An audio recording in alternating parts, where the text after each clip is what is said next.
맞이하면서 한 주간 동안 지난 상반기를 한번 되짚어 보시면서 감사할 것, 아니면 또한 하나님께 고백하고 회개할 것 내려놓으시고, 이제 다음 주는 7월 첫 주죠.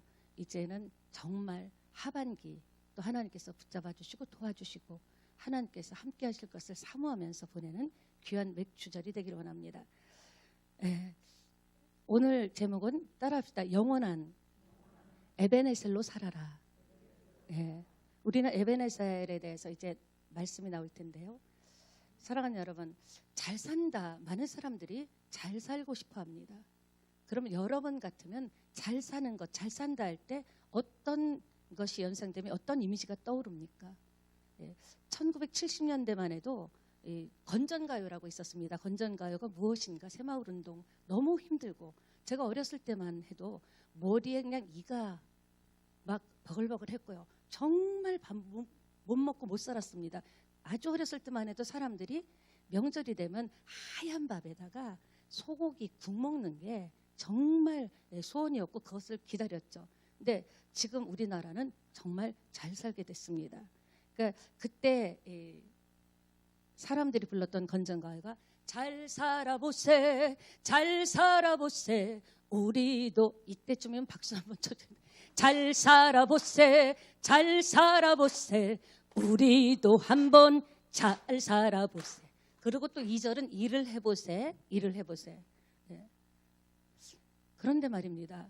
먹고 사는 것은 잘 살게 됐는데 과연 우리가 지금 이 시대에 잘 살고 있을까요? 잘 살게 된 것과 잘 살고 있는 것은 비슷하지만 다른 것 같습니다. 여러분 어떠십니까?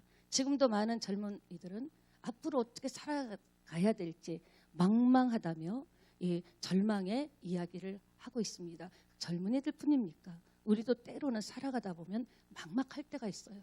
어떻게 살아가고 어떻게 해결하고 어떻게 이렇게 겪어내고 이끌어내야 될까? 그렇게 우리도 답답할 때가 있죠. 무력감을 느끼는 때가 있습니다. 어떤 사건과 문제 앞에서.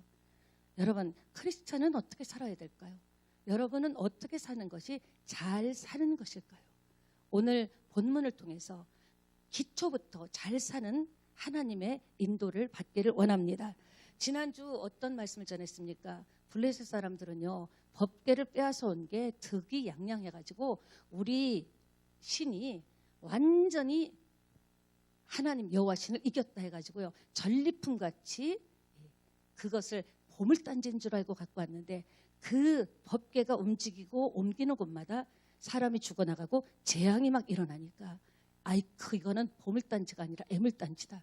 이제 뜨거운 감자처럼 잡지도 못하고 먹지도 못하고 놓지도 못하고 이런 처지가 됐습니다. 그래서 계속적으로 어려움이 오니까 이제 더 이상 이 사상자를 낼 수가 없고 재앙을 받을 수 없다 생각해서 그들이 모여서, 블레셋 방백들이 모여서 어떤 결론을 내렸는가? 보내자, 돌려보내자. 이러다 큰일 나겠다, 씨가 마르겠다, 큰일 나겠다 해서 돌로 보내는 방법을 어떻게 했습니까? 수레를, 새 수레를 만들고 열심으로 최선을 다한 건 맞아요. 그리고 젖을 먹이는 새끼, 젖을 먹이는 암소들, 이 암소들은요 한 번도 멍에를 매보지도 못한 소예요. 그리고 힘이 있는 것도 아니고 훈련을 받은 것도 아닙니다. 근데 멍에를 맬 때 얼마나 막 움직였겠습니까? 그리고 이 수레를 끌고 가는데 앞에서 끌고 인도하는 사람도 없습니다. 그냥 단지 이 암소 2마리가 가는 것. 그러니까 뭐예요? 철저하게 안 되는 방식을 완전히 세팅해 놓고, 그들이 절대로 이스라엘로 이 소들이 갈 수 없는 그런 완벽한 꼼수를 써놓고서는 이렇게 얘기하는 거예요. 만약에 그럼에도 불구하고 이스라엘로 가면은 이 재앙은 하나님 내린 거 맞다. 그러나 이 사람이든 짐승이든 새끼를 떼놓을 때는 굉장히 아픕니다. 젖 먹이는 그 새끼의 울음소리가 들리면서 본성으로 만약에 블레셋으로 새끼 있는 데로 가면 이것은 우연한 일이다. 말도 안 되는 먼저 다 이 구조를 만들어 놓고 시험을 한 겁니다. 하나님의 능력을 시험한 거죠. 그런데 어떻게 됐습니까? 곧바로 울면서 법궤를 맨 수레를 끈 이 암소 2마리가 눈물을 뚝뚝 흘리면서 울면서 벳세메스로 향해 갑니다. 저는 이 모습을 볼 때, 이 모습을 또 설교할 때 마치 예수님도 완벽한 하나님이고 사람이시잖아요. 사람의 본성은 아픈 건 아픈 거예요. 힘든 건 힘든 거예요. 고통스러운 건 고통스러운 거예요. 그럼에도 불구하고 하나님께서 주신 사명을 감당하기 위해서 울면서 쓰러지고 넘어지면서 그 무거운 십자가를 메고 골고다로 향하던 그런 예수님의 모습이 생각이 납니다. 여러분도 때로는 인생 살 때, 신앙생활 할 때 왜 울면서 가는 길이 없겠습니까? 주님께서는 이 길은 좁은 길이라고 했어요. 이 문은 좁은 문이라고 했습니다. 너무나 힘들고 너무나 마음이 먹먹하고 아파서 저나 여러분도 울면서 이 믿음의 길을 여기까지 오게 된 줄 믿습니다. 그렇습니다, 여러분. 그렇게 법궤는 이스라엘 기랏 여아림 땅으로 빼앗긴 지 7개월 만에 돌아가게 됩니다. 그런데 원래 법궤는요, 기랏 여아림에 있으면 안 돼요. 실로, 원래 있었던 실로 그 성막, 장막 안에 있어야 되는데 왜 그 실로 장막으로 가지 않고 원래 있었던 곳으로 실로로 가지 않고 기랏 여아림에 도착했고, 게다가 또 저 산 위에 있는 그곳에 방치했을까? 아미나답에게 방치를 했을까? 왜 그랬을까요? 아직도요, 그 이후로 20년간 방치가 됩니다. 법궤는 왔는데 하나님은 내 백성을 위해서 아무도 반기지 않는데 가신 거예요. 가셨는데 누구도 법궤를 환영하는 사람이 없었다라는 거예요. 왜 그랬을까요? 완전 방치됐습니다. 지금 이스라엘 백성들은 아직도 신앙의 깊은 잠에서 깨어나지 못하고 있습니다.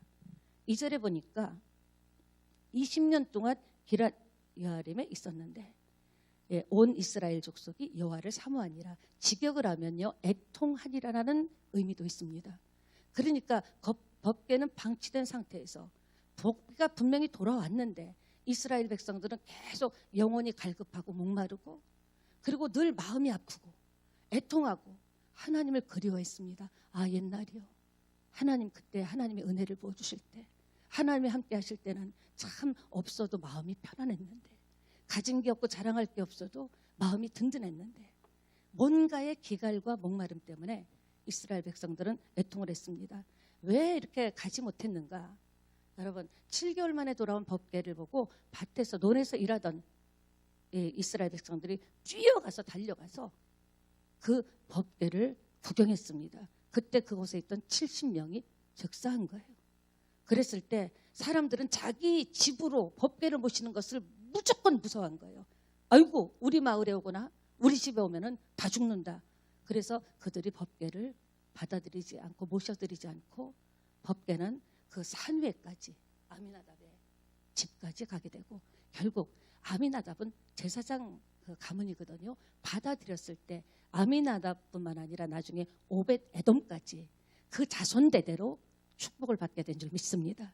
여러분, 남들이 다 거절하고 아니라고 할 때 나는 나 자신도 이것 말씀대로 살면 믿기가 오고 어려울 것 같고 인간관계도 안 될 것 같고 너무나 많은 복잡한 일이 생길 것 같을지라도, 그럼에도 불구하고 그 법궤를 20년간 산꼭대기 아미나답 집에 모신 아미나답의 가문과 오벳에돔, 법궤를 붙잡은 오벳에돔 집은 후손대대로 복을 받은 줄 믿습니다.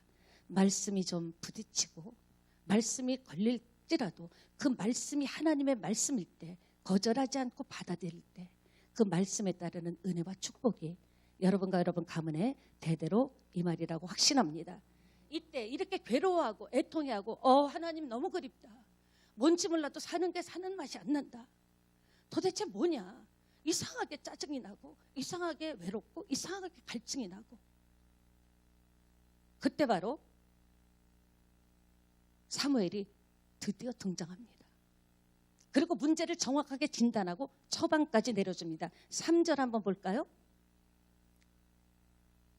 읽습니다. 사무엘이 이스라엘 온 족속에게 말하여 이르되 만일 너희가 전심으로 여호와께 돌아오려거든 이방신들과 아스타롯 너희 중에서 제거하고 너희 마음을 여호와께로 향하여 그만을 섬기라. 그리하면 너희를 블레셋 사람의 손에서 건져내시리라. 여러분, 지금 갈급하고 답답하신 분 계십니까? 뭔지 모르게 뭔가 이렇게 매듭을 짓지 않은 것 같은, 이렇게 예배를 드리고 은혜를 받고 신앙생활을 하면서도 뭔가 매듭을 짓지 못한 것 같은 그런 찜찜함이 있습니까? 오늘 저와 여러분에게 주시는 말씀이 사무엘상 오늘 3절의 말씀입니다. 그리하면 블레셋 사람의 손에서 건져내리라. 우리도 이 시대를 사는 우리도 그 시대를 사는 이스라엘 백성과 똑같습니다. 그리스도는 어제나 오늘이나 영원토록 동일하기 때문에 이 말씀의 적용은 똑같다라는 겁니다. 오늘 우리 시대, 힘든 시대, 여러분 한 주간도 수고하셨습니다. 정말 살아낸다라는 것이 시간이 지날수록 만만치 않다라는 것을 느낍니다. 젊었을 때는 멋 모르고 살았는데 이제 나이를 들면서 자식의 머리가 굵어가면서 야, 사람이 일평생을 산다라는 게 내 힘으로는 도저히 만족함도 이 어려운 것을 해결할 수 있는 능력도 없구나, 이런 생각이 든다라는 거죠. 여러분, 지금 이스라엘은요, 블레셋의 손에서 벗어났습니까? 아직 못 벗어났습니까? 아직 벗어나지 못했습니다. 여전히 블레셋의 영향력이 미치면서 고난 속에, 신음 속에 지금 살고 있다는 겁니다. 도대체 이 모습이 무슨 고난, 이스라엘의 이 억압이 무슨 억압입니까? 보니까 오늘 사무엘 선지자가 정확하게 진단했죠. 처방까지 해줬죠. 3절에 우상 문제가 나옵니다. 제일 먼저 선포한 게 살려면 우상을 제거하라. 하나님과의 관계를 회복해야 된다는 거예요. 법계 그 10계명의 1계명이 뭡니까? 나 위에 다른 신을 두지 말라고 했습니다. 1계명부터 어길 때는 다른 계명은 아무것도 안 되는 거예요. 가장 중요하게 하나님은 질투하는 하나님, 그 질투가 인간의 질투가 아니에요. 우리를 잘되게 하기 위해서 나 위에 다른 신을 섬기지 말라고 했죠. 그래서 이방신과 아스타롯을 너희에게서 제하라. 우상 숭배입니다. 이스라엘 백성들이 아무리 잘 살아보려고 몸부림을 쳐도, 아무리 다시 마음을 고쳐먹고 잡아먹고 결단하고 최선을 다해서 땀을 흘리려고 결심해도 이 고통과 어려움은 끝나지 않은 겁니다. 왜입니까? 바로 우상 숭배했다라는 겁니다. 그렇다고 이스라엘 사람이 지금 하나님 안 믿는 거 아니에요. 하나님 믿습니다. 하나님 믿는다고 고백도 하고 제사도 드리고 기도도 합니다. 섬겼어요. 그리고 자신들이 어디 가서도 나는 하나님을 믿는 크리스찬이라고 했습니다. 나는 여호와 하나님을 믿는다고 고백했습니다. 그러면서도 아스타롯과 바알신을 섬기는 그 안에서 여전히 발을 빼지 못하고 있는 거예요. 계속적으로 거기에 묶여 있다는 거죠. 그 이유가 무엇일까요? 여러분, 그렇다면 우상들이 우리에게 주는, 이 시대도 우상들이 너무 많죠. 이 신들이 고대 사람에게 준 약속은 뭘까요? 무슨 약속을 받았기 때문에 사람들이 하나님만 섬기라는데도 그렇게 아스타롯과 바알 부부신이거든요. 이 신들을 섬겼을까요? 능력을 준다는 거예요. 풍요를 준다라는 거예요. 전쟁에서 승리를 하게 해준다라는 거예요. 자식이 잘 되게 해준다라는 거예요. 원한을 갚아준다라는 거예요. 저주를 물리쳐준다라는 거예요. 여러분, 그렇기 때문에 이들은요, 현대적인 언어로 제풀이해 보면 좀 더 매력적이고 좀 더 생산적이고 좀 더 빠르고 확실한 그런 신에게 믿음의 무게추를 더 준 거라는 겁니다. 우리는 어떻습니까? 우리도 오늘날 하나님을 섬깁니다. 크리스찬이라고 합니다. 그렇죠. 예배도 드리고 11조도 하고 헌신도 하고 봉사도 하고 기도도 하고. 그런데 실존의 삶으로 깊이 들어가 보면 어떻습니까? 영업의 현장에서, 자녀를 양육하는 현장에서, 그리고 결혼을 선택하는 선택, 결혼에 대한 선택 문제, 그리고 직장, 직업을 선택하는 선택에서 우리는 어떻습니까? 똑같지 않습니까? 바알과 아스타롯의 가치를 우리는 따르고 있지 않냐라는 거예요. 다른 말로 하면은 세상의 가치, 사람들의 가치, 요새 다 그러고 살더라, 그게 대세다 하는 가치를 따르는 건 아니냐는 겁니다. 믿음은 믿음이고 현실은 현실이다. 이중적 삶을 살고 있지는 않습니까? 여러분, 마태복음 6장 24절에 보면 한 사람이 두 주인을 섬기지 못한다고 성경이 말하고 있습니다. 이런 얘기 있죠. 누구나의 친구는 누구의 친구도 아니라고. 좋은 게 아닙니다. 이 영적인 문제는요, 우리의 영생과 관련이 있습니다. 뭐 그렇게 꼭 하나님이어야 돼. 하나님께서 세상을 창조하시고 우리에게 주신 법입니다.